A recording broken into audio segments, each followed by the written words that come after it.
Halo, nama saya Delia Widasmara. Saya biasa dipanggil Dr. Lala. Saya seorang spesialis kulit dan kelamin. Saat ini saya sedang membangun YouTube. Video pertama saya dengan tema jenis-jenis kulit wajah dan solusinya.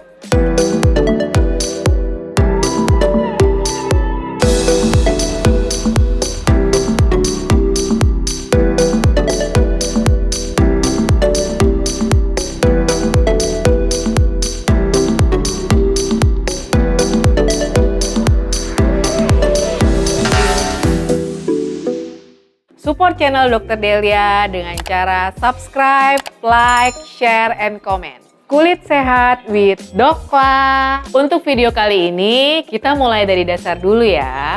Sebelum melakukan perawatan kulit wajah, kita harus tahu nih jenis-jenis kulit wajah. Struktur dan jenis kulit wajah yang dimiliki oleh seseorang ditentukan oleh beberapa hal tertentu.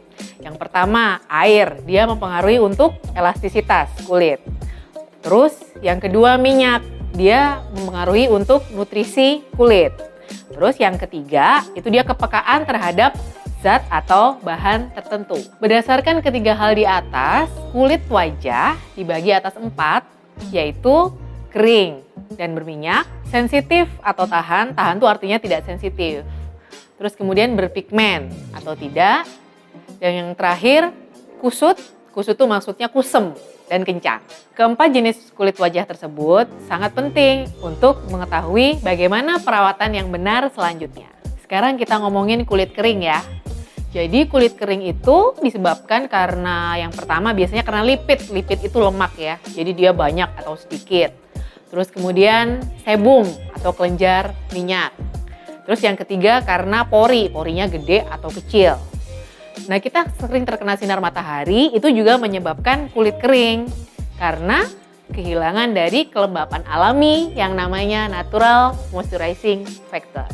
Untuk perawatan kulit kering, kita dilarang menggunakan sabun-sabun yang deterjennya keras karena bisa menghilangkan kelembapan alami kulit wajah kita. Terus kemudian kita nggak boleh mandi atau berendam dengan lama-lama dengan air hangat. Terus yang ketiga, kita menggunakan pelembab paling nggak 3 kali sehari buat menghindari kulit kering.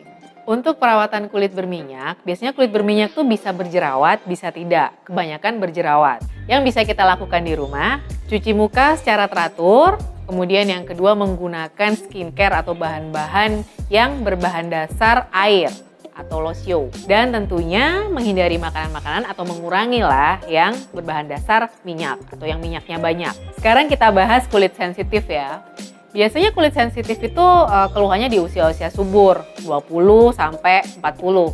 Soalnya seiring berjalannya waktu, tambah tua, usianya semakin tua, berarti sensitivitas itu semakin berkurang. Ada 4 jenis yang kita tahu sensitif ya. Yang pertama jerawat. Jadi jerawat itu termasuk yang oily tadi plus yang sensitif ini. Terus yang kedua dia kemerahan. Dia sering sekali kemerahan, wajah saya kok merah sih gitu. Terus kemudian yang ketiga terbakar. Terbakar kayak rasa terbakar, misalnya kita kena sinar matahari nih, kok rasa terbakar ya, itu berarti kulit kalian sensitif. Dan yang keempat tuh alergi, gampang sekali terjadi alergi, gatel gitu contohnya. Untuk cara perawatan wajah sensitif, yang pertama yang jerawat tadi udah kan kita bahas. Terus kemudian yang kedua kemerahan nih. Kemerahan kita harus menghindari kayak faktor pemicunya, kayak sinar matahari gitu contohnya. Terus kemudian kita juga menghindari bahan-bahan seperti asam laktat, urea, dan vitamin C. Untuk kulit yang gampang alergi biasanya pewangi, pengawet yang terdapat di produk perawatan kulit atau skincare itu menyebabkan seorang terkena alergi. Sekarang kita bahas tentang pigmentasi ya. Untuk bahas pigmen ini bukan warna kulit, tapi kecenderungan kulit seseorang itu dia gampang lebih gelap. Biasanya kan ada orang-orang yang gampang gelap di daerah wajah, lengan, dan dada. Biasanya agen-agen atau obat-obat atau skincare yang digunakan ya yang mengandung vitamin C, hidroquinone tentunya yang dengan resep dokter ya, jangan beli sendiri. Kemudian arbutin juga bisa. Untuk prosedur-prosedur tentang wajah kulit yang berpigmen, kita bahas di video selanjutnya ya. Sekarang kita bahas yang paling terakhir, kulit menua ya, yang kusam tadi. Bisa menua, bisa kusam, atau skin aging istilahnya. Jadi kulit menua itu ditentukan oleh faktor dari dalam dan dari luar. Yang dari dalam kita tahu ya, umur atau usia kita tidak bisa memperbaiki. Terus kemudian hormon-hormon yang semakin tua, yang fungsinya semakin berkurang. Kalau yang dari luar misalnya sinar matahari yang pertama, ya. Terus kemudian polusi udara. Kemudian kebiasaan hidup kita atau lifestyle seperti merokok itu akan mempercepat efek-efek penuaan. Biasanya terapi-terapi yang digunakan atau krim-krim yang digunakan pada untuk skin aging ini atau kulit kusam atau kulit menua, biasanya tetap ya skincare kita harus menggunakan sunblock, sabun.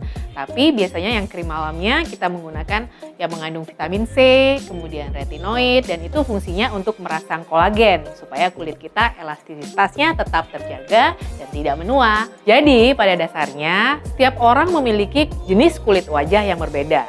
Kenali dulu jenis kulitmu sebelum melakukan perawatan dan membeli skincare tertentu. Jika diperlukan, jangan lupa konsultasi ke dokter spesialis kulit di kota Anda. Kalau ada pertanyaan atau saran, tulis di kolom komentar.